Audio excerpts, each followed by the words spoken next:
March 12th, 2025. 8 days from now.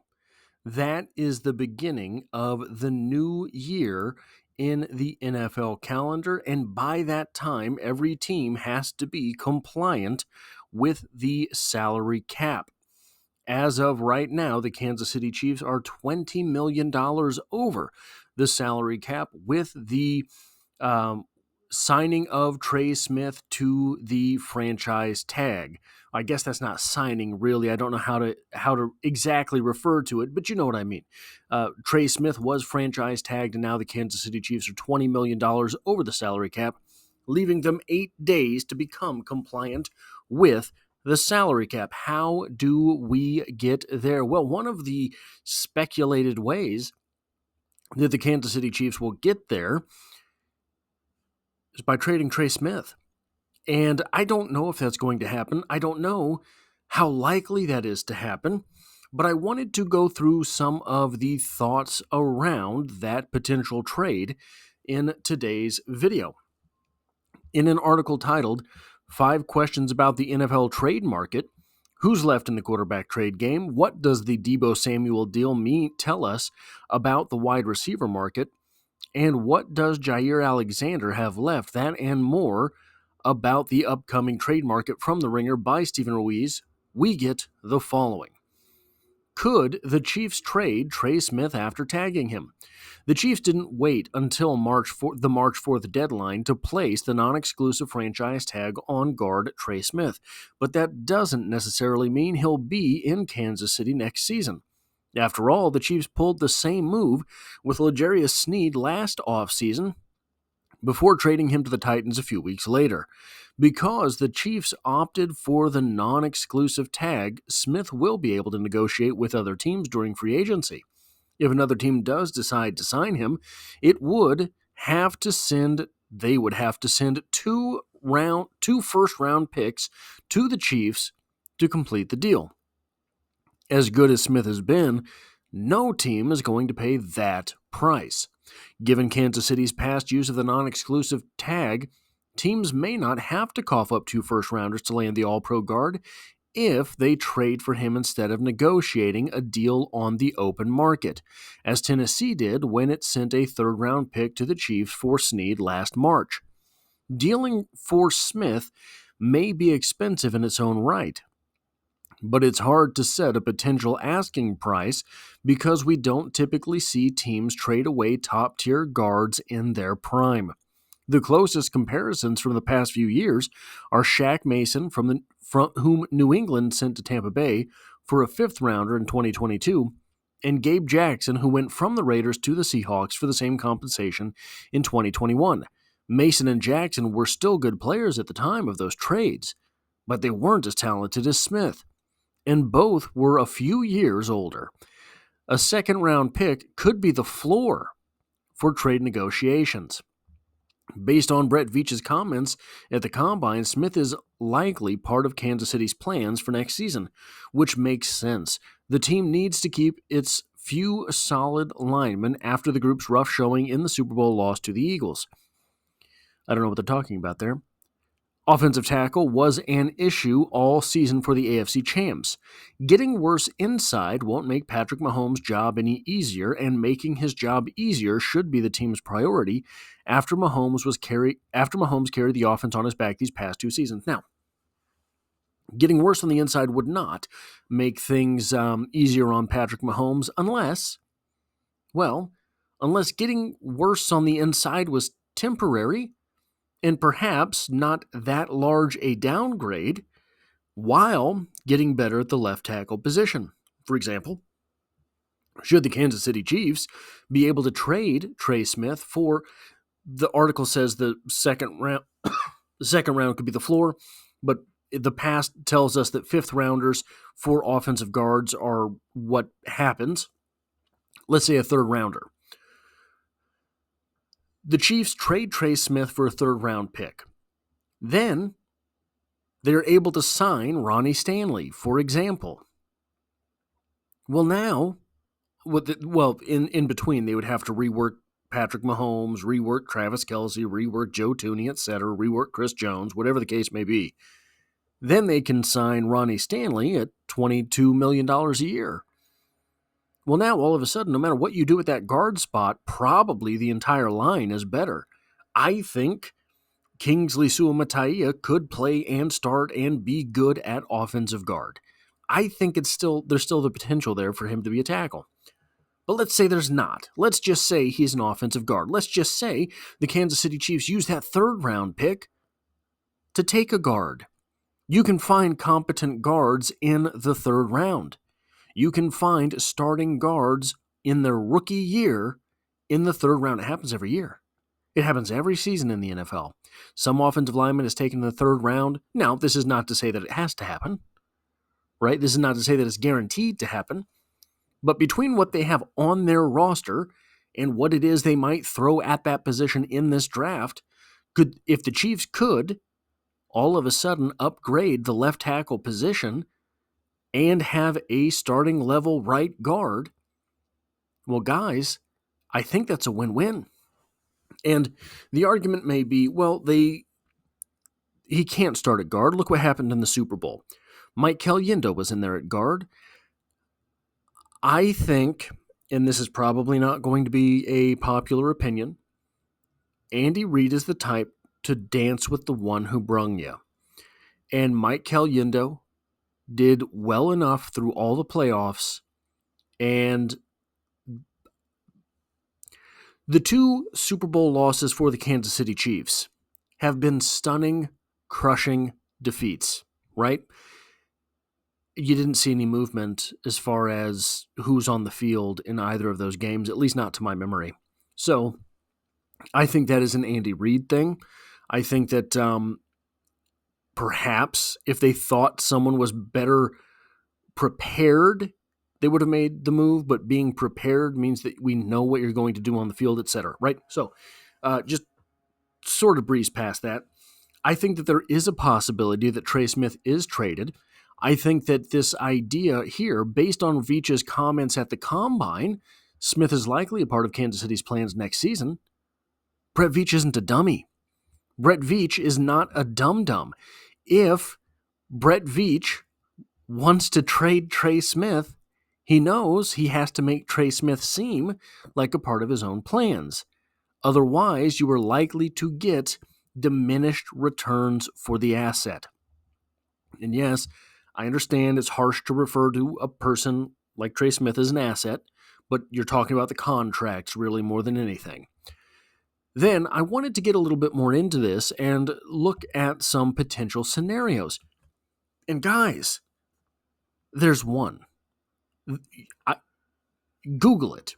Look it up, I promise you.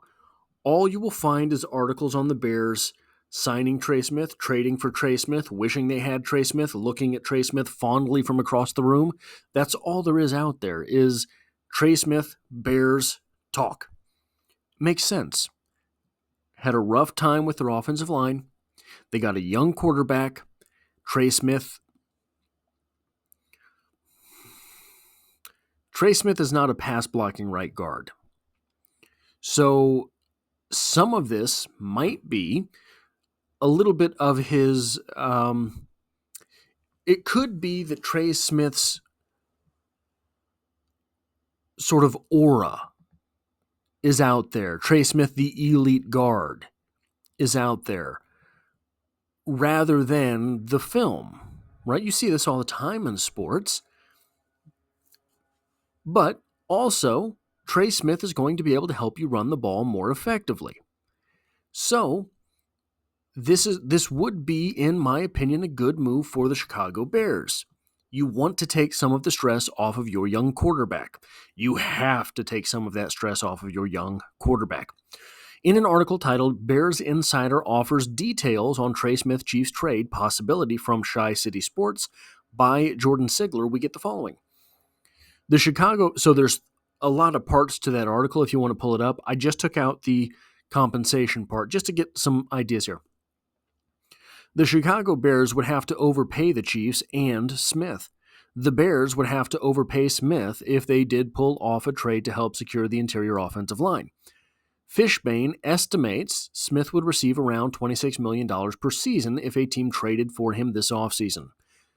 Smith received the same type of tag as Snead. So if the Bears, Minnesota Vikings, or another team wants to give up draft capital and sign Smith, the organization would have to be prepared to reset the guard market, possibly going as high as $26 million per season, Fishbane wrote. By using the $23.4 million tag, the Chiefs essentially did that on their end. The Bears' best option appears to be to try to find a starter or two in free agency and add help in the draft. Taking care of the center position by signing Drew Dalman in free agency makes the most sense because the draft is deep at guard. Because the Chiefs want to keep Smith, their price for him would be high. Chicago would have to overpay in draft capital and then overpay in salary. The Bears would be better served by finding a starter in the draft.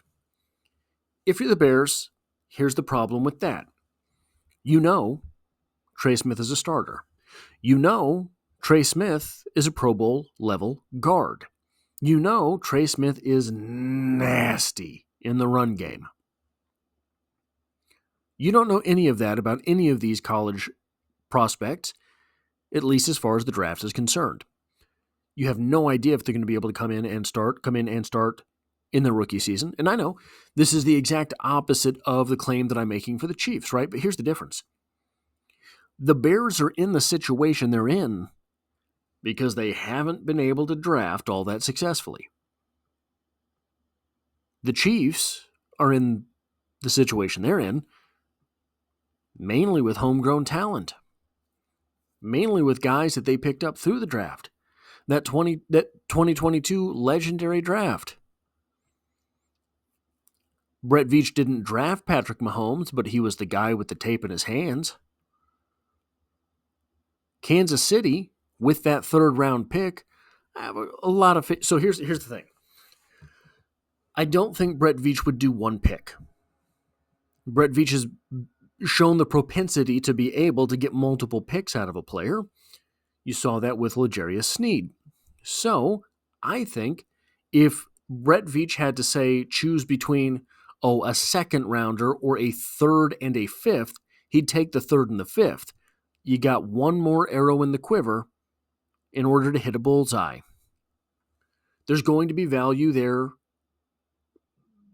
so long as you identify the correct way to spend that pick.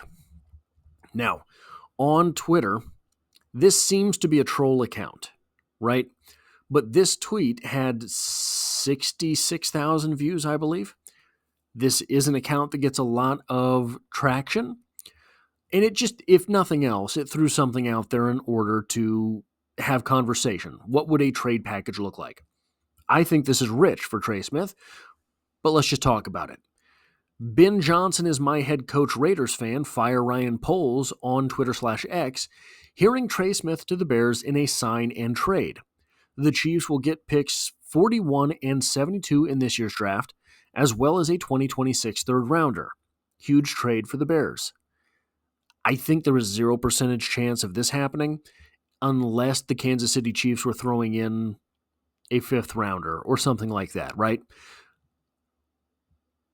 But guys, as much as I love Trey Smith, and I've loved Trey Smith since his rookie season, if you've been here, you know that. I was watching him individually in those games and talking on this channel about how sometimes Trey Smith just gives a guy the rock bottom, right? Been doing that for years. 4 years now. 3 years now. 4 years.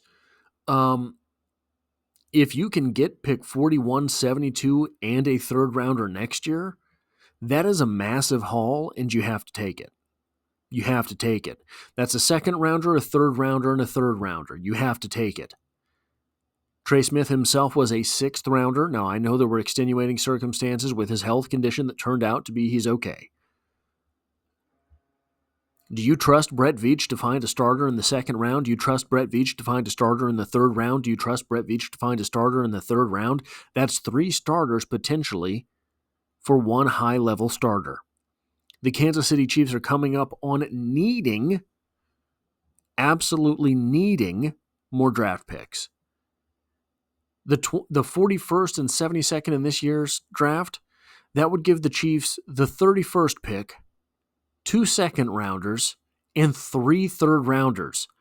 with that type of ammo, you could go up and get yourself a starting left tackle in the draft. I don't know if you could get Armand Mimbu high. He looks like he's going to be a top 10 pick, ironically, often kind of drafted by the Bears in mock drafts. But if you get that, 2 second-rounders, 3 third-rounders in your arsenal, guys, this could be a very fast rebuild. I think the Kansas City Chiefs are in the situation where they are looking at something like a rebuild. And just for a little bit of clarity, I have the Bears draft picks here. They have the 10th overall pick. You're not getting that. You're not touching that. They have the 39th pick. They have the 41st pick. Those are 2 picks in the second round. Those are 2 high picks in the second round. And one thing that you will often see GMs talk about, is wanting to space out their picks. I think that is not sound game theory, because if you trust your draft board, you would love to have the 1st through 7th picks as opposed to a pick in each of the 7 rounds. But for some reason, oftentimes you hear that they like to do that. You have 2 picks bunched up there at 39 and 41. That does not make them expendable. But, guys, if you had those picks, and I could tell you, for pick 41, you will get a Pro Bowl guard. You take it right now. If you had a first rounder, 2 seconds, and a third, and your big worry was the offensive line, at number 10, you're taking a tackle. You trade number 41 for a guard, that's half of your offensive line. Right there, boom. Put together. Next year, put together. You don't have to worry about ifs, ands, or buts. You don't have to worry about maybes. And then, so I'm not 100% positive what their situation is across the line. It sounds like from that previous article that the Bears have a free agent at center, and I imagine their other offensive guard is probably not top tier. Okay, well, look, you have a second rounder, a third rounder, a fifth rounder, a sixth rounder, and 2 sevenths. You can draft starting guards in any of those places. You can draft a starting right tackle probably at the 39, 41, or 72 spot. You could start an entirely new line this next year by saving one of those draft picks for a sure thing. That sure thing being Trey Smith. If I were the Bears general manager, I would be very tempted to do that. Now, we've seen conflicting sort of ideas here. We have seen that the Kansas City Chiefs should accept nothing less than a second-round pick. Okay, but if you're the Bears, those picks are 39 and 41. Those are awfully high. What if the Kansas City Chiefs went ahead and threw in their second-round pick with Trey Smith? You're going to give us a third as well? So then the Chiefs do have, so say it's the 41st pick. The Chiefs trade Trey Smith and their third-round pick, a third-round pick, to the Bears for number 41 and 72. Because the Chiefs have the second pick in the third round. Right? So all of a sudden, you could be these deals sound much more realistic than Trey Smith for 2/3 and a second, right? This sounds more doable than what's not going to happen. Trey Smith dealt while on the franchise tag for 2 1s. That's not going to happen. So this becomes very interesting very fast if you're the Kansas City Chiefs. The Chiefs are going to have a hole at right guard, a hole at left tackle, a hole at middle linebacker, a hole at cornerback 2 or 3, a hole at wide receiver something. I don't know exactly how the wide receiver depth chart is going to be lined up because you do have some potentials. You do have Rashee Rice at some point. You do have Xavier Worthy. But at least wide receiver 3, right? So if you're the Kansas City Chiefs, all of a sudden looking at this potential haul for an offensive guard that you might be able to replace with players on your roster, right? I should have pulled this up. I apologize that I didn't. We looked at the other day the differences physically between Kingsley Suamataia and Trey Smith. Physically, very close. Trey Smith, a couple more reps on the bench press. Kingsley Suamataia, a little bit shorter but with longer arms, I think it was. Kingsley Suamataia, a little bit faster in the 40. But really, altogether, their numbers were very similar. Playing left tackle, very different than playing right guard. Kingsley Suamataia might have been turned inside out at left tackle. Guys, that doesn't have to happen at right guard. You can have the physical. So here's the test, right? Through this entire rigmarole with the left tackle position, they tried Kingsley there. They tried Wanye there. They tried Joe Thuney there. They tried random free agents there. Did they ever try Trey Smith there? They did not. Didn't even think of it. Now, but he was the starter at right guard. Joe Thuney was the starter at left guard, and a very high-end starter at left guard, the pass blocker of the interior of the offensive line. Trey Smith never got the opportunity. Trey Smith, in my opinion, could not have played tackle. I don't see the necessary movement from Trey Smith for tackle. He's very mobile, but he's not a backup guy. He's not somebody who's going to pass drop, right? So, it could be that while Kingsley Suamataia is a little bit of a downgrade inside from Trey Smith as far as what it means to run block, and even then he's going to be his physicality is very good. Maybe he's an upgrade in pass blocking. Well, then half of your problems from last year along the offensive line were pressures, not sacks. Not somebody just screaming around the corner at the left tackle position. If it was that easy, Patrick Mahomes would have gone down a lot more often. Maybe Kingsley is something of an upgrade at right guard from Trey Smith as far as pass blocking is concerned. It's conceivable, especially with another year of coaching. Then your offensive line gets better under certain circumstance from moving on to Kingsley. And you have extra draft picks to address the left tackle position. Maybe this doesn't work. Maybe it does. I just think it's interesting to talk about at this point in the process because, like I said, 8 days from now, something has to have happened. That's all I have for this video. If you like or appreciate what it is that I do here, hitting a like button really does help me out, as it tells YouTube to share this video with other Kansas City Chiefs fans. I almost said Chicago Bear fans. And if you find yourself here by chance but not design, the Chiefs are the only thing I talk about on this channel, dropping multiple videos every single week, and hope to have you back for the next one.